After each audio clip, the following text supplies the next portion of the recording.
Pomang, Charlie Smith, Jong Benji, Georgia Straight Newspaper, and I'm here to do a news roundup for WOW TV. And later in the show, we'll hear from our arts editor, Janet Smith. But first, I'll start with the biggest story of the province, which was the provincial election. And it was quite a shock. Going into the election, almost everyone was saying that the NDP under Adrian Dix was going to win the election, and the pollsters were saying the NDP was going to win. It was almost a foregone conclusion in the eyes of the media.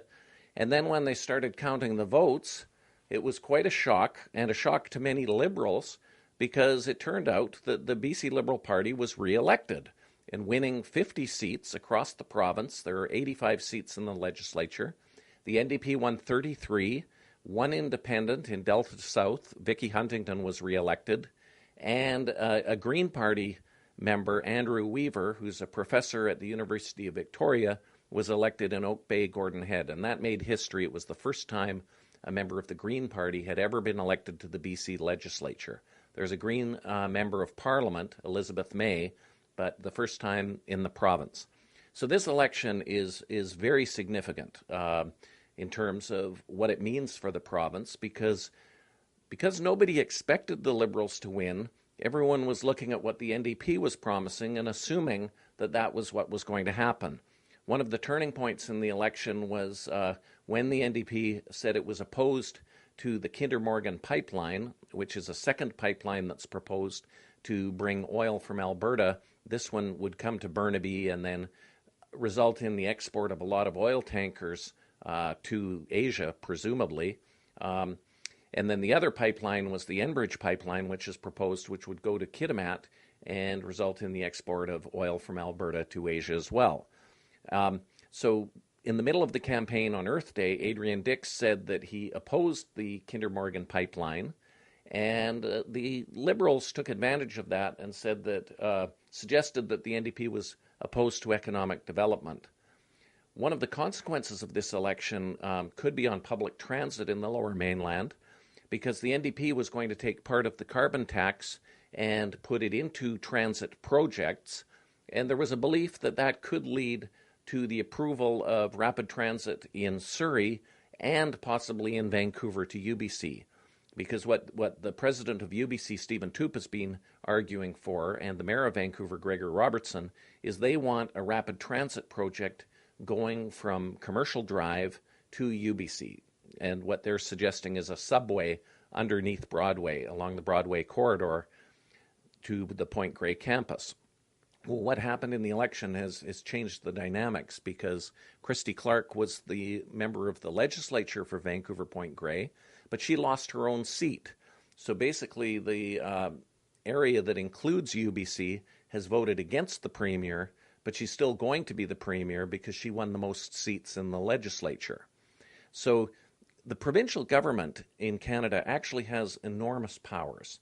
It has powers over health care it's responsible for education, it's responsible for social services, it's responsible for most of the land and resource decisions. So this is a very important election. But when it comes to transit, what Christy Clark has said is she wants to have a vote in the 2014 municipal elections, so the city elections, where people can vote on whether they want to spend more money on transit or not. And so this has possibly limited the likelihood of, because people will look at tax increases, of a rapid transit project possibly even being brought forward during the BC Liberals' term of office. But in Surrey, what's happened is the BC Liberals did very well. They won 6 of 9 seats if you include North Delta. They won 2 more in Langley. So they basically won most of the seats in that area, where the mayor, Diane Watts, is calling for light rail. And what the Surrey City Council wants is a light rail line that would go along 104th Avenue to Guildford from Surrey Centre, another line that would go down King George Highway to Newton from Surrey Centre, and a third line that would go down the Fraser Highway to Langley. And you've got, on the Liberal side, the mayor of Langley, Peter Fassbender, was elected. Plus you have one of the Surrey City councillors, Marvin Hunt, elected as a BC Liberal.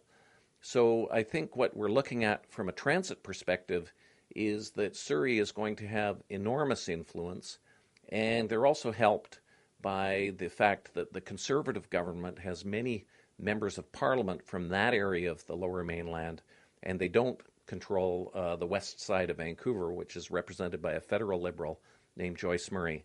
So this election is going to have a big impact on transit. Another area where the election could have impact is on relations with Aboriginal people. Because Christy Clark is still open to the idea of pipelines going to Burnaby, the Kinder Morgan line, and to Kitimat with the Enbridge line, many First Nations people are opposed to that, and it will cross over their traditional territory.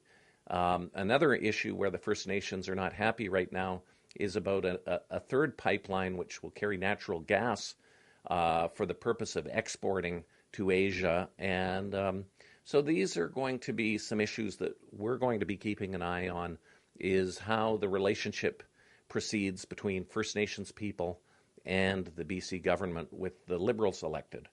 On a riding basis, what was quite fascinating was how some of the races turned out.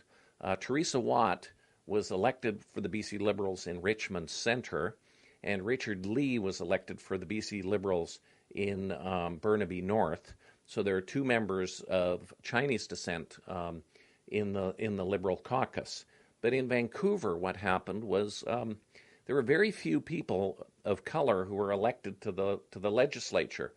More than 50% of the population traces its roots back to Asia, but what we have in Vancouver is only 2 MLAs of Asian descent out of 11 seats. One is Jenny Kwan, who was easily reelected in Vancouver Mount Pleasant for the NDP, and the other is Mabel Elmore, who's of Philippine descent, who ran in Vancouver Kensington. But if you look across the rest of the map, Gabrielle Yu, who's Chinese, lost in Vancouver Fraserview to Suzanne Anton, who ran for mayor in Vancouver in 2011 against Gregor Robertson, and she lost. The other Chinese candidate, George Chow, was running in Vancouver Langara, and George Chow was running for the NDP. He's a former city councillor, and he lost to Heather Stillwell.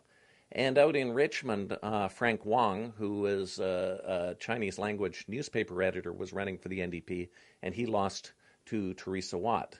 So the New Democrats were hoping to elect more Chinese candidates in this election. Gabrielle Yu didn't lose by very much, but Suzanne Anton is extremely well known, and that's one of the reasons I think she was successful. So we've got a Liberal majority government for 4 years. The next election in BC won't be until May 2017. What this means as well on the education side is that the NDP was going to change the grading systems, which would make it more difficult for the Fraser Institute to rate the schools because they do these annual school ratings. Well, with the Liberals reelected, that means that won't change. The NDP had also promised to provide grants for students attending university, so they get some free money. The Liberals were elected, so that won't change, so that will not be happening. And the other thing is, I think, in the past we had the Premier for the past 11 years representing the area that includes the main UBC campus. Gordon Campbell was in Point Grey, Christy Clark was in Point Grey. Well, right now we're in a situation where the UBC campus is actually represented by a member of the opposition, David Eby. But other areas which have post-secondary institutions, like Simon Fraser University is in the riding of Richard Lee, who's a BC Liberal. So the issues from the university's perspective is that maybe SFU was a winner, because SFU also has a campus in Surrey Centre. So if there's more rapid transit there, and Surrey gets the transit first, and Surrey and SFU's main campus is represented by a government member of the House, perhaps this is good news for Simon Fraser University, and maybe not so good news for UBC.